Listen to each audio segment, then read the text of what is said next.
દેહના ધર્મો જેને સ્પર્શી નથી શકતા આને કહે વિદેહી. ભગવાને આ ત્રણેય નગરીઓને પોતાના સામર્થ્યથી જીતે છે. લંકા છે એને બળથી જીતે છે, રાવણ સાથે યુદ્ધ કરી અને એને પરાસ્ત કરે છે અને સીતા માતાને લઈ આવે છે. જે અયોધ્યા છે ત્યાંના લોકોને એ સ્વભાવથી જીતે છે. રઘુનાથજીનો તો સ્વભાવ પણ કેવો કે ફૂલ જેવો કોમળ.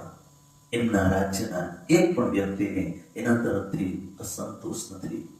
અયોધ્યાવાસીઓને સ્વભાવથી જીતે છે. અને જે ત્રીજી મિથિલા નગરી કે જ્યાંના લોકો જે સિદ્ધ લોકો છે કે જે નામ અને રૂપને મિથ્યા માને છે એવા લોકો પણ ભગવાન રઘુનાથજીના રૂપની અંદર મોહિત થાય છે.